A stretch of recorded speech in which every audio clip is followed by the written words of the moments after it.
JU-52 Iron Annie.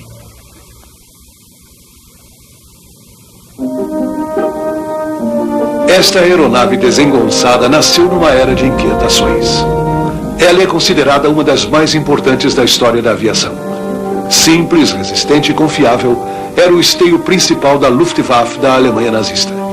O Junker JU-52 serviu com garra até o amargo fim da Segunda Guerra Mundial e voa ainda hoje. Em 1990, a companhia aérea Lufthansa restaurou lindamente um JU-52 e a aeronave deslanchou numa viagem promocional pelos Estados Unidos. A viagem durou 10 meses e 200 horas de voo e cobriu a distância de 40 mil quilômetros, o equivalente a uma viagem em volta do Equador. O avião visitou aproximadamente 67 aeroportos americanos e durante o caminho levou 5 mil passageiros sortudos de volta no tempo. A aeronave da Lufthansa, batizada com o nome do aeroporto de Berlim, Tempelhof, foi adquirida em 1984 do conhecido autor norte-americano de livros sobre aviação Martin Kading. Completamente reconstruída, ela serve de museu voador para que os entusiastas de hoje sintam o gostinho da aviação civil dos anos 30. Central Flughafen Tempelhof era um típico aeroporto de vanguarda da Alemanha antes da guerra. Era equipado com todas as habilidades e ficava a menos de 3 quilômetros da capital do país. Localizado geograficamente no coração da grande Europa, era o centro vital de muitas rotas aéreas continentais. No final da década de 30, a florescente linha aérea alemã tinha a maior rede doméstica do continente e, a partir de Tempelhof, operava uma enorme frota de JU-52. Mas as origens da Lufthansa foram modestas, remontando a 1926, quando, devido a uma fusão governamental, a companhia recém-criada recebeu um pequeno número de monoplanos de metal da Junkers, o F-13. Esta máquina inovadora provou ser um meio de transporte seguro e confiável, estabelecendo a base para a família de aeronaves que mais tarde resultaria no JU-52. Com o passar do tempo, a viagem aérea passou de aventura de alto risco para uma maneira segura e rápida de alcançar destinos longínquos.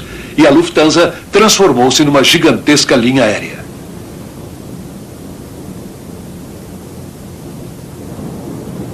A chegada de motores seguros como o radial BMW foi responsável pelo desenvolvimento de aeronaves seguras. Por serem sempre confiáveis e de baixo custo, os radiais eram bem menos difíceis de manter e operar do que seus correspondentes resfriados a líquido. Eles não tinham encanamento estável e radiadores volumosos, e logo se transformaram nos motores mais populares. O radial era mais seguro, mais barato de ser fabricado e menos instável em climas extremamente quentes ou frios.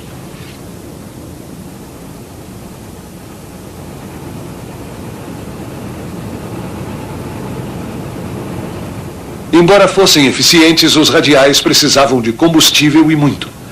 As asas balanceadas do JU-52 e seus tanques de combustível embutidos carregavam mais de 500 galões. Isso conferia ao 52 uma autonomia de voo de 885 quilômetros, ligando cidades europeias distantes como Estocolmo e Berlim, ou Copenhague e Amsterdã, com um constante atendimento de luxo. Tia Jus, ou Tia Junkers, como era chamado pelos aviadores alemães, podia transportar 17 passageiros no mais absoluto conforto. O óleo para os radiais BMW famintos também era importante. Por isso, cada motor era equipado com um tanque de óleo na carenagem da asa. Os motores eram fortes e resistentes e era inevitável que houvesse grandes vazamentos de óleo. Os jatos de óleo e o spray parecido com uma névoa que saíam da hélice frequentemente cobriam as superfícies das aeronaves com uma camada fina e escorregadia, o que dificultava o trabalho a ser feito no avião pelo pessoal de terra.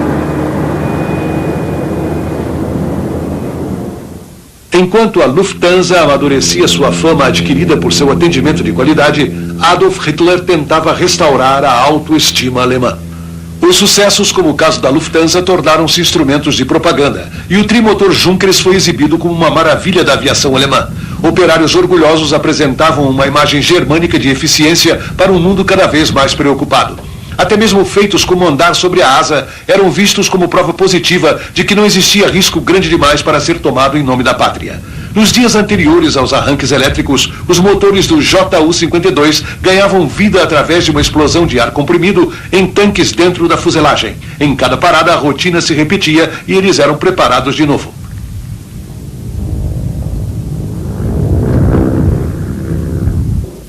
O transporte de passageiros não era sua única função. Também ganhava-se dinheiro carregando fretes aéreos. Portinholas para a carga proporcionavam acesso por baixo da fuselagem para o carregamento. Mas, no futuro não tão distante, a bagagem seria substituída por bombas. O 52 enfrentou combate pela primeira vez na Espanha republicana durante a Guerra Civil Espanhola.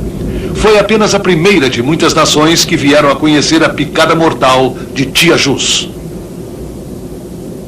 Nos dias anteriores à explosão da Europa, aeronaves como o JU-52 eram ferramentas comerciais bem comuns. O aeroporto de Tempelhof era uma vitrine para a aviação comercial.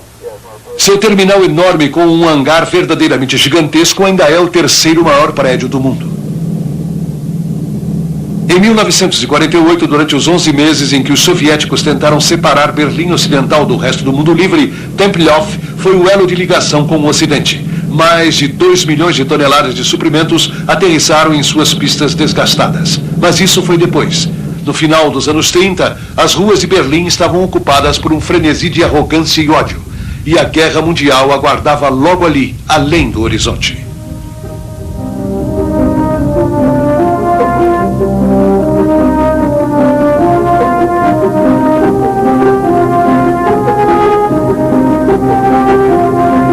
Dar partida nos 3 motores BMW era uma coisa relativamente fácil de se fazer, embora alguns pilotos tenham dito que era como tocar um órgão Wurlitzer.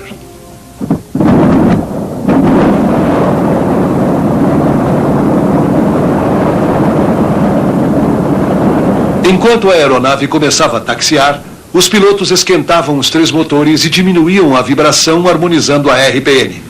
A operação ficava ainda mais complicada por causa de um sistema muito ruim de freio de ar que exigia constante monitoramento. Mais tarde, a frota da Lufthansa cresceu até aproximadamente 230 aviões.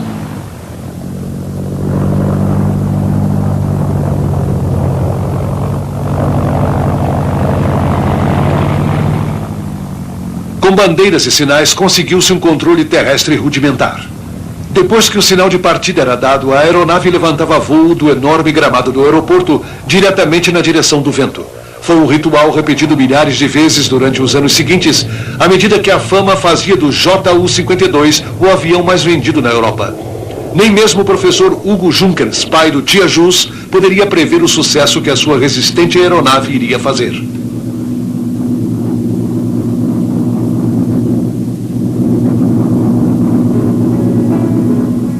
Hugo Junkers, conhecido por suas ideias de engenharia inovadoras, defendeu a tese do desenvolvimento do monoplano na era do biplano. Logo depois da derrota da Alemanha na Primeira Guerra Mundial, Junkers lançou a primeira aeronave verdadeiramente moderna e comercial, o F-13. Ela voou em junho de 1919 e revolucionou as viagens aéreas ao torná-las seguras, confiáveis, confortáveis e acessíveis, abrindo o caminho para o JU-52. Junkers era o maior dos pioneiros. Em 1910, quando o automóvel ainda era novidade, ele adquiriu uma patente para uma asa voadora. Seu imenso G-38, que voou 20 anos depois, foi a realização de seu sonho. Uma enorme envergadura de asa de mais de 44 metros e profundidade de asa de 1,5 metro permitia que os passageiros viajassem sentados. Partes da beirada da asa eram vitrificadas, a fim de dar aos passageiros uma maravilhosa visão frontal. Até mesmo os 4 motores podiam ser observados durante o voo através de passagens nas asas.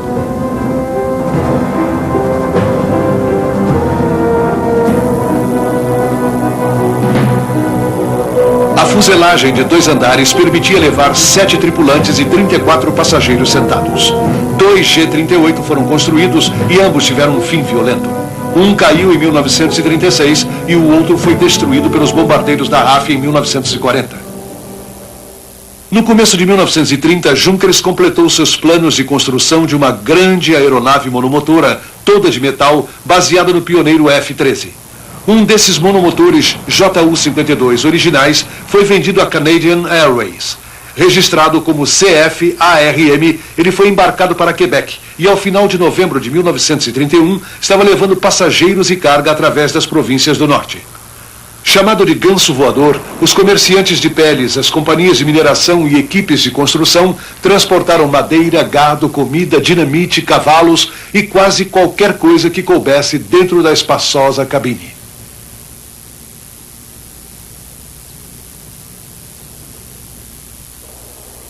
Junkers usou liga de alumínio na construção, de modo perfeitamente adaptado ao frio meio ambiente do norte, que costumava ser inclemente com madeira e algodão.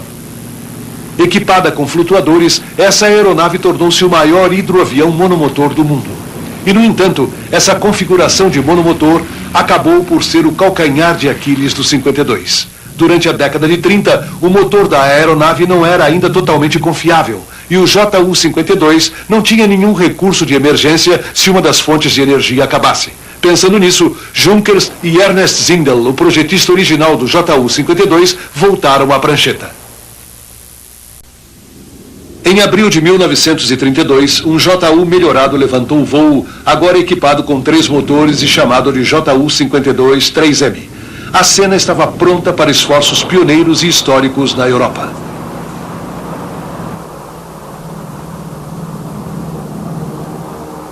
Com sua nova robustez, o TIA JU-52 rapidamente desenvolveu a fama de ser confiável. Como resultado, foi o primeiro a se estabelecer na rota lucrativa para Roma. Os Alpes, uma vez considerados uma barreira insuperável, agora passaram a ser apenas um maravilhoso cenário para a viagem ao sul.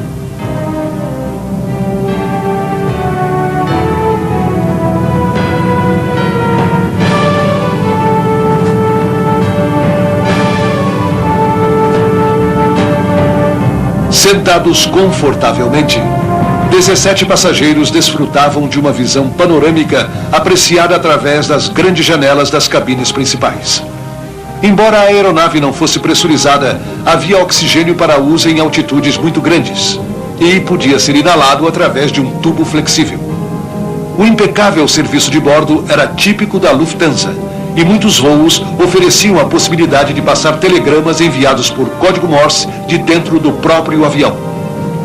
O homem ou mulher de negócios viajante tinha à sua disposição uma máquina de escrever dobrável, o laptop de uma era que já passou. E num toque futurístico, um compartimento destinado aos fumantes ficava localizado na parte posterior da cabine principal. Tanto o conforto e qualidade dos serviços serviram de exemplo para companhias aéreas até hoje. A rota Berlim-Roma, que atravessava os Alpes, levava apenas 10 breves horas, um recorde pelo padrão de 1930. O JU-52 ajudava a dominar a tirania da distância. Em 1931, uma parceria entre alemães e chineses resultou na Eurasia Aviation Corporation, lançada na China. Equipada com várias aeronaves Junkers, a Eurásia foi pioneira de inúmeras rotas que mais tarde cobriram toda a Ásia.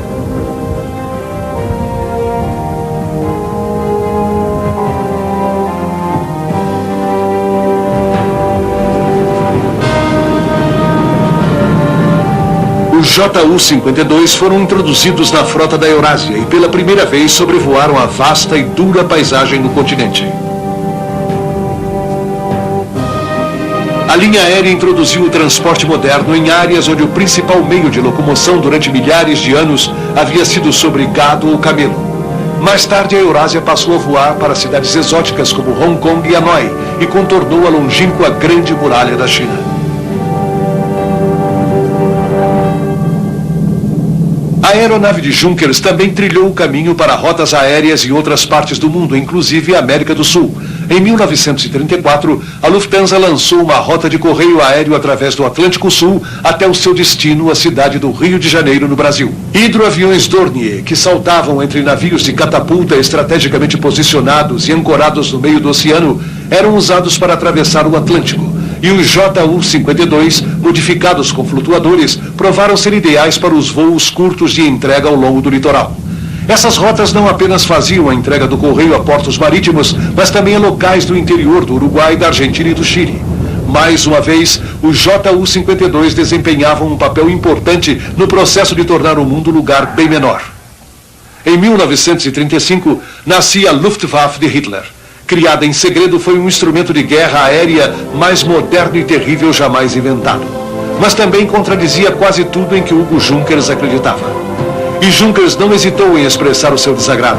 Em 1934, os nazistas forçaram Junkers a se retirar de seu próprio negócio e passaram a controlar eles mesmos a enorme companhia. Um ano depois, ao completar 76 anos, morria o grande pioneiro da aviação. Os nazistas têm objetivos mais sinistros para o JU-52. O traço mais marcante do JU-52 talvez fosse a pele de metal. Uma descoberta acidental feita na Alemanha em 1909 resultara no Duralumin, uma liga durável de alumínio, cobre e magnésio. Tinha a leveza do alumínio, mas era muito mais forte. Junkers descobriu que lâminas de Duralumin podiam ser prensadas até ficarem corrugadas e depois serem cortadas com tesouras de metal na forma e tamanho desejados. As corrugações corriam no sentido longitudinal e enrijeciam a estrutura. Era um material de construção leve, mas de força sem igual. Duralumin era fácil de consertar e resistente contra a intempérie. Sua desvantagem mais significativa era o enorme arrasto provocado pelas corrugações.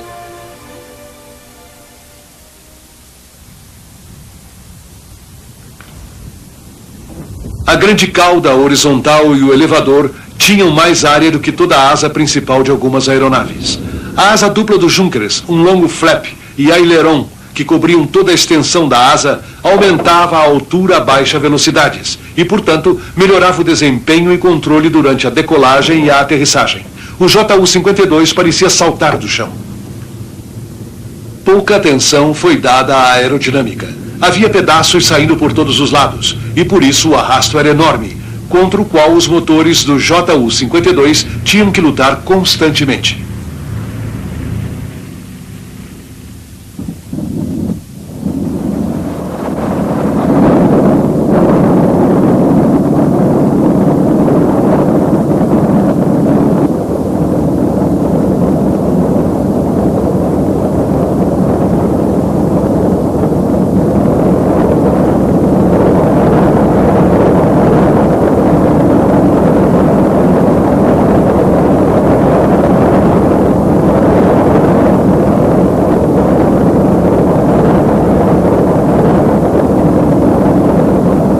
A mais notável das primeiras aeronaves com 3 motores foi o famoso trimotor da Ford, que surgiu em junho de 1926. Era uma aeronave americana que desempenhou um importante papel no desenvolvimento do transporte aéreo norte-americano. Apelidado de Ganso de Lata, o avião da Ford era um verdadeiro pioneiro. Esse é o primeiro voo dos Estados Unidos continental para o Havaí. Com 3 motores, os pilotos desfrutavam de certo conforto durante as longas viagens sobre o Pacífico. Em 1929, um trimotor Ford pilotado pelo almirante Richard Byrd chegou a sobrevoar o Polo Sul. Ele já tinha se tornado o primeiro homem a sobrevoar o Polo Norte num Fokker F-7 trimotor. Mas os trimotores não eram apenas burros de carga embrutecidos, como demonstra o excitante Piaggio P-24 italiano. Ele voou pela primeira vez em 1938 e quebrou muitos recordes, além de estabelecer 2 recordes mundiais de velocidade, enquanto levava 5 toneladas de carga útil. O P-24 foi provavelmente o trimotor mais elegante. Embora menos bonito, o hidroavião trimotor Cant Z-506 também quebrou recordes. Todo de madeira, ele foi campeão de vários recordes mundiais de hidroaviões. Funcionou como transportador no Mediterrâneo e no Adriático. Em 1944, Mussolini fugiu dentro de um desses aviões. Mas talvez o trimotor italiano mais famoso seja o Savoia Marchetti SM-81 Pipistrello. Foi bombardeiro na Etiópia em 1935 e também voou na Guerra Civil Espanhola e na Segunda Guerra Mundial. Na Alemanha, os nazistas rapidamente fortaleceram a Luftwaffe. Devido à sua versatilidade operacional e simplicidade de construção, os JU-52 eram perfeitos para a produção em massa. A Luftwaffe adotou o JU-52 como um bombardeiro transportador auxiliar. Quando a Guerra Civil Espanhola irrompeu em 1936, os nazistas enviaram seu Ju-52 ao Marrocos, levando tropas mouras para ajudar a causa enfraquecida de Franco. Um mês depois, os 52 passaram por seu batismo de fogo ao bombardear os arredores de Madrid. Mais tarde, surgiu uma situação ligeiramente embaraçosa quando se soube que, na mesma época, a Lufthansa usava o Ju-52 para realizar voos comerciais até Madrid. Como bombardeiros, os Ju-52 eram equipados com vãos verticais carregando 1,5 toneladas de bombas. As novas posições das armas, localizadas no dorso e na parte de baixo da aeronave, eram equipadas com metralhadoras de 7,9 milímetros. A torre de canhão era montada entre os vãos de bomba e também servia como posição de mira para os homens encarregados de lançá-las. Devido à sua vulnerabilidade, os Ju-52 não duraram muito tempo como bombardeiros. À medida que crescia o poder da Força Aérea Republicana, cada vez mais trimotores iam sendo relegados aos bombardeiros noturnos e ao transporte. Entre várias aeronaves que substituíram o Ju-52, estava um outro avião de Junkers, o Ju-86. Desenhado por Ernest Zindel em 1937, 5 Ju-86 foram despachados para a Espanha. Assim como seu predecessor de 3 motores, o Ju-86 estava equipado com uma torre de canhão giratória que podia ser recolhida e estendida conforme a necessidade. Mas logo o 86 caiu vítima da modernização e surgiu uma nova raça de bombardeiros capazes de alcançar maiores velocidades, altitudes mais altas e de transportar bombas muito mais pesadas. O Heinkel HE-111 chegou disfarçado como um lobo em pele de carneiro. Apresentado como um avião civil de alta velocidade, ele foi transformado num bombardeiro de velocidade e agilidade sem rival. O 52 continuava a se firmar como indispensável na Espanha. Mais tarde, Hitler disse: Franco deveria construir um monumento dedicado à glória do Ju-52. A Revolução Espanhola deve a sua vitória a este avião.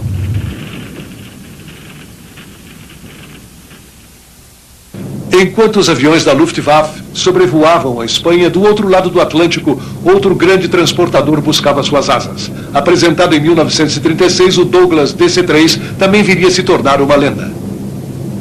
O plano visava o nascimento de um avião comercial liso e de aerodinâmica refinada, que seria o esteio da indústria aérea do pós-guerra no mundo inteiro. Assim como o Ju-52, não demorou muito para que a ameaça de guerra forçasse o DC-3 a prestar serviço militar. Muitos foram convertidos em transporte de tropas e carga. Chamado de C-47 pelos militares, para os aliados o DC-3 tornou-se o trem que cruzava os céus de todas as frentes. Quase 11 mil foram produzidos somente nos Estados Unidos e inúmeros mais em outras partes do mundo. Muitos exemplares do DC-3 ainda estão voando hoje, provando que um desenho bom, simples e resistente não envelhece.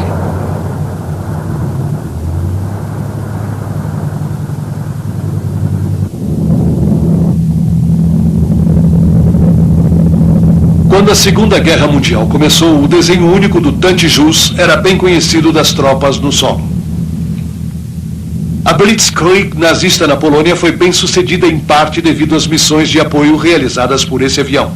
Com armamentos altamente móveis e aviões táticos, liderando as forças de solo através da defesa polonesa e à sua volta, o sucesso dependia quase totalmente da capacidade de reabastecimento rápido. Durante quase 2.500 voos ao longo da campanha na Polônia, os 52 transportaram 1.600 toneladas de suprimento e quase 20 mil tropas. Foi um esforço logístico de proporções épicas, mas o 52 era descendente de uma antiga linhagem de aviões de transporte que conheceram alguns dos meio-ambientes mais inóspitos do mundo.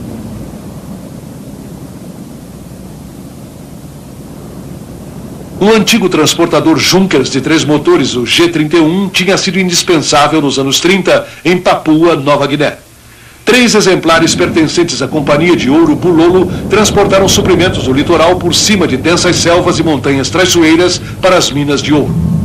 Equipados com uma grande portinhola no teto, além das portas laterais padrão, eles podiam ser carregados diretamente usando um guindaste. A carga incluía óleo, peças para reposição, gado, cavalos, veículos e qualquer outra coisa necessária para manter o fluxo do ouro.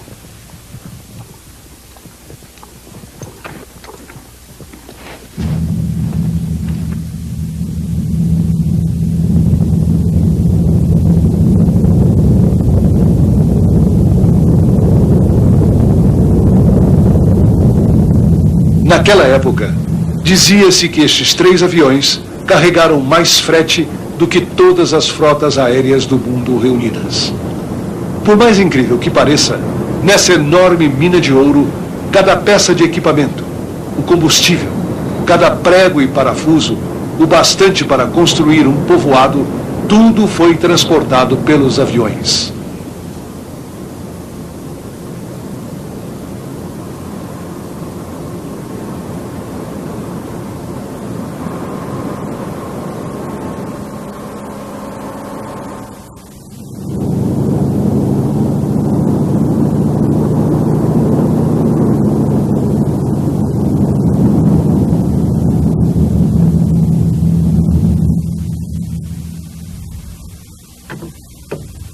À medida que a guerra se espalhava pela Europa, o 52 começou a assumir uma série de responsabilidades. O JU-52 não apenas transportou novas tropas e suprimentos para as múltiplas frentes alemães, mas também funcionou como ambulância aérea, socorrendo os feridos. O seu papel mais dinâmico, como aeronave de linha de frente, foi desempenhado quando ele foi designado para transportar para o combate paraquedistas da recém-criada Força Aerotransportada da Luftwaffe.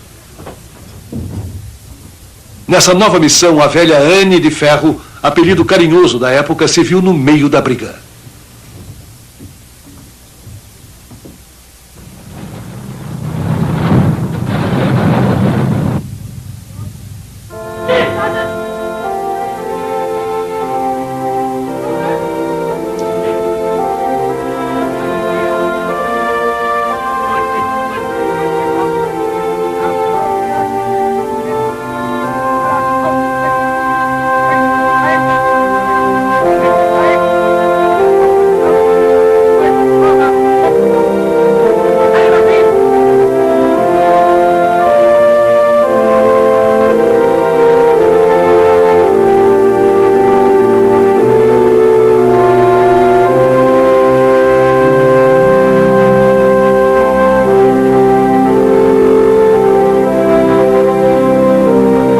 A guerra crescia e Hitler, animado pela facilidade da conquista da Polônia, queria testar a habilidade de sua força aerotransportada em capturar e controlar pontos-chaves.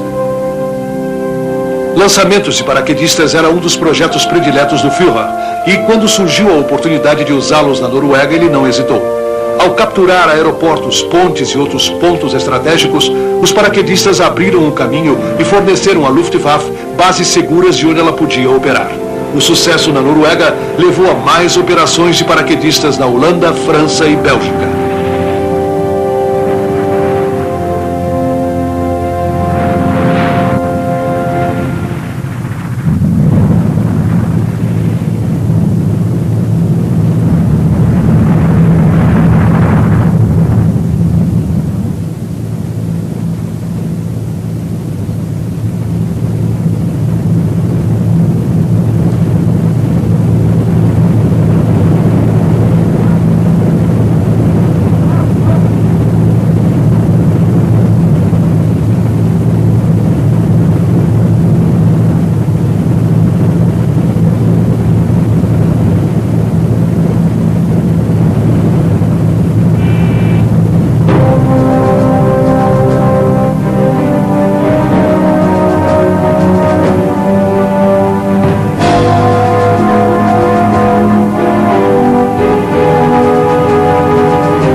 Fortificações e pontes importantes caíam e eram capturadas em toda a Europa Ocidental, abrindo caminho para o armamento alemão.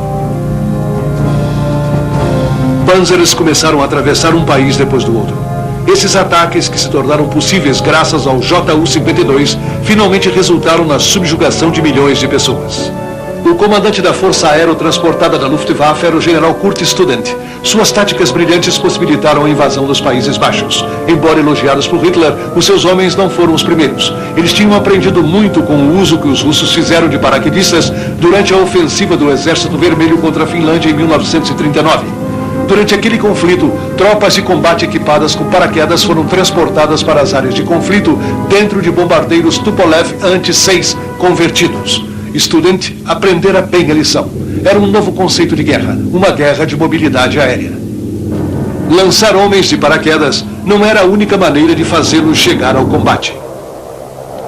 Planadores, atrelados a aviões Ju-52 e carregando tropas, também foram um sucesso.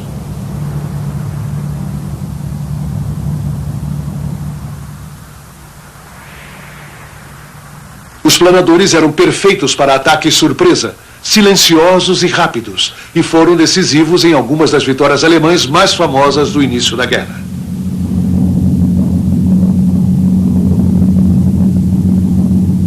A guerra se espalhou pela Europa e chegou até o norte da África. As condições duras do deserto desafiavam o homem e a máquina. Aqui também, o Ju-52 desempenhou o seu papel ao levar suprimentos ao coração do deserto, a fim de manter em atividade o grandioso Africa Corps de Rommel. Armadas enormes atravessaram o Mediterrâneo até o norte da África, mas mesmo escoltados por caças, centenas de vulneráveis 52 caíam.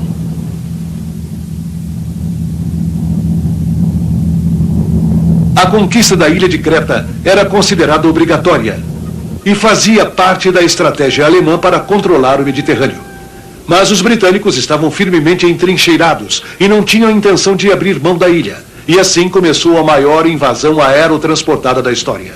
Comandado por Student, o plano estipulava que 30.000 paraquedistas desceriam em Creta e destruiriam todas as forças britânicas lá situadas.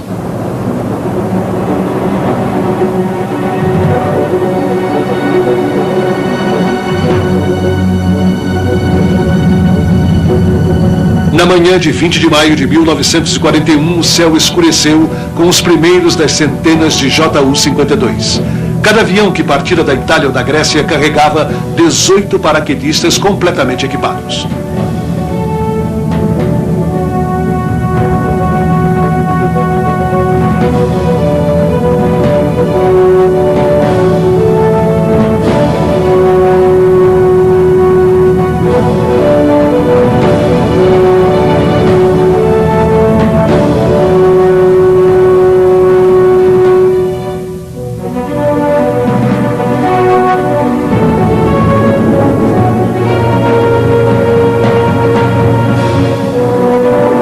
Serviria de base estratégica vital para a guerra aérea contra os britânicos no leste do Mediterrâneo.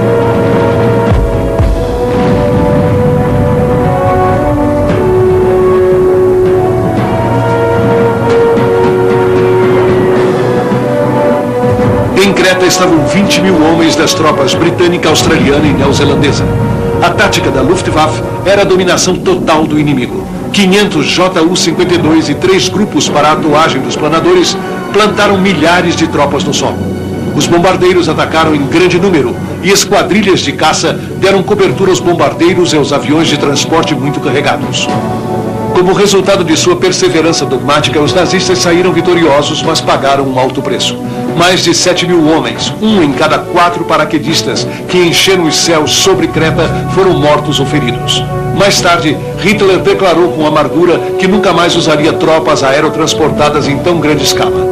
E o próximo grande lançamento de paraquedistas seria em 1945, quando os aliados saltaram nas praias da Normandia.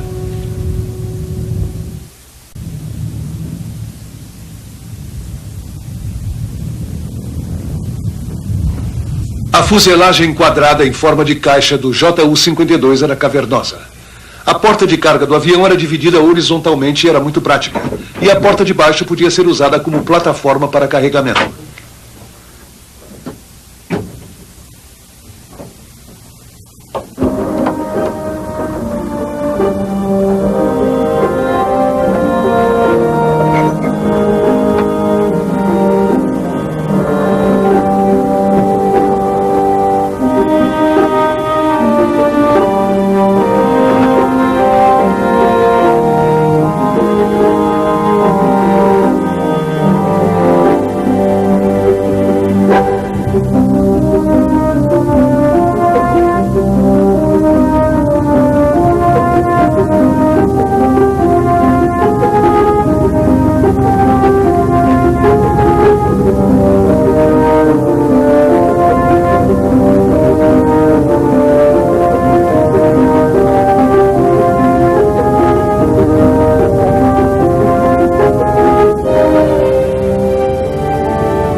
As condições extremamente duras na frente oriental testaram a logística alemã de modo inequívoco.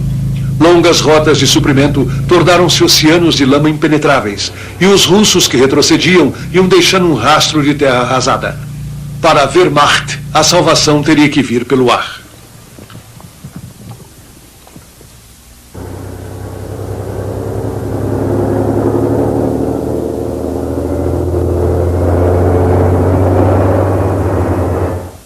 Há muitos séculos, as enormes extensões de tundra congelada e as tempestades de gelo do inverno tinham servido como barreiras protegendo a Rússia.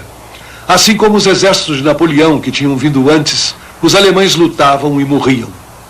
Enquanto os comandantes nazistas esperavam e observavam, os aviões de transporte da Luftwaffe, basicamente o Ju-52, realizaram a vasta tarefa de resgatar os feridos, levar suprimentos e munição sobre enormes distâncias.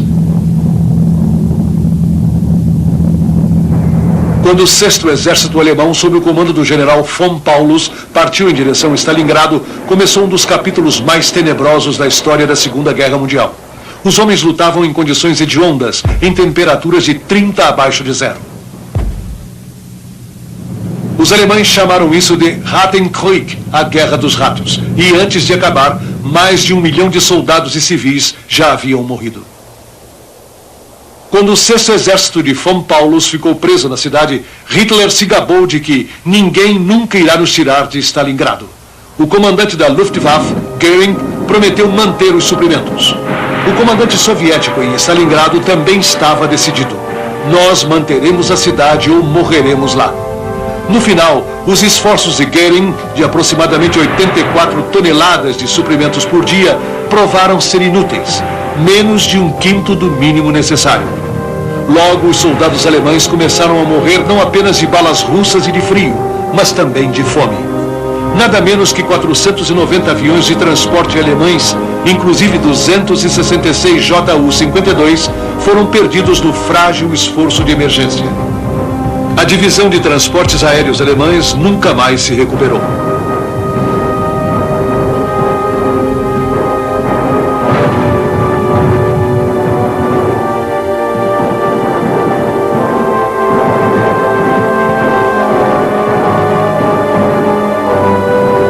Em 31 de janeiro de 1943, contra as ordens de Hitler, o agora marechal de campo von Paulus rendeu-se às forças russas.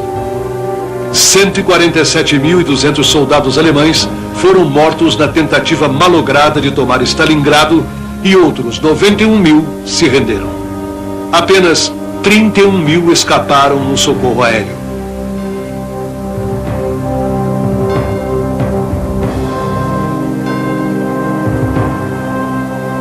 Muitas tentativas foram feitas visando a desenvolver um substituto para o 52, mas nenhuma obteve êxito. Uma foi o Arado 232, um avião projetado para aterrissar nas pistas mais primitivas.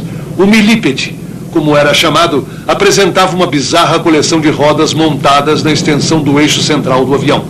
A aeronave era baixada sobre as rodas durante o processo de carregamento e descarregamento. Isso permitia que o 232 taxiasse sobre solo irregular ou pouco compacto. O avião tinha uma grande rampa posterior e espaço suficiente na cabine para 2 Kubelwagons, um jipe alemão. Ele foi pouco usado antes do final da guerra. Titia Junkers teve filhotes. O Ju-52 foi uma tentativa de aperfeiçoar o avião ao juntar as maiores qualidades do 52 a um desempenho ainda melhor.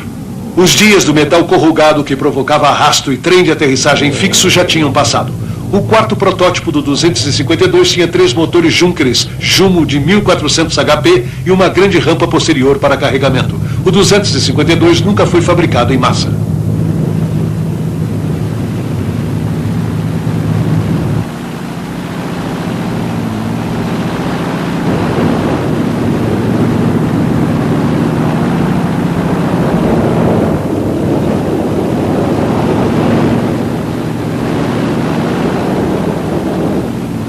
A velha N de Ferro sobreviveria a todos eles.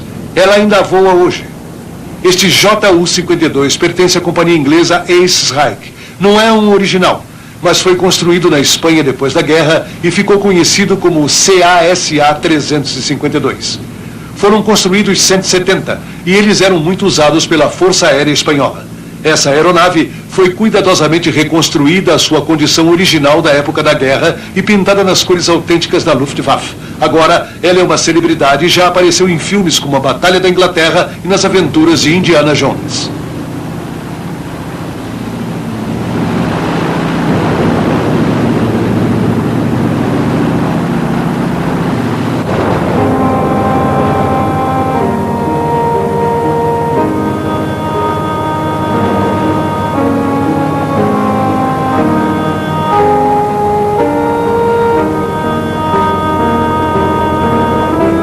Esse 52, construído pelos espanhóis em 1954 e usado para transporte militar, acabou nas mãos de um colecionador particular na Grã-Bretanha.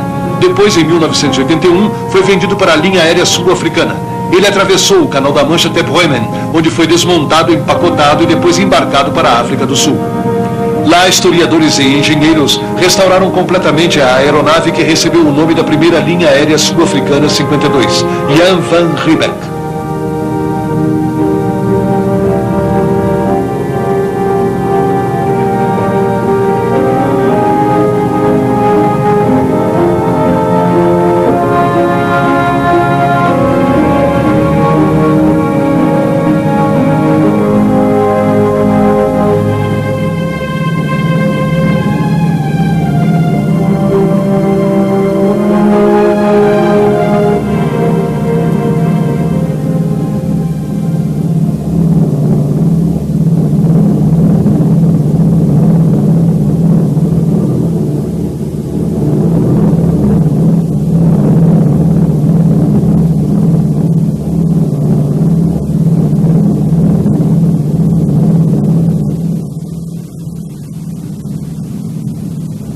A Lufthansa também restaurou o seu JU-52 a perfeitas condições de 1930.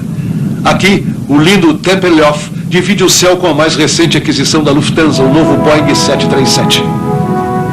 Duas gerações separadas por muita história e muitos avanços tecnológicos voando lado a lado. Um logo viajará em rotas estabelecidas pelo outro há décadas. O 52 personifica o passado de triunfos pioneiros e glórias trágicas e tenta voar o mais rápido possível. O Boeing, com todo o seu brilhante potencial, tenta manter-se no ar, voando no passo de uma era que já se foi.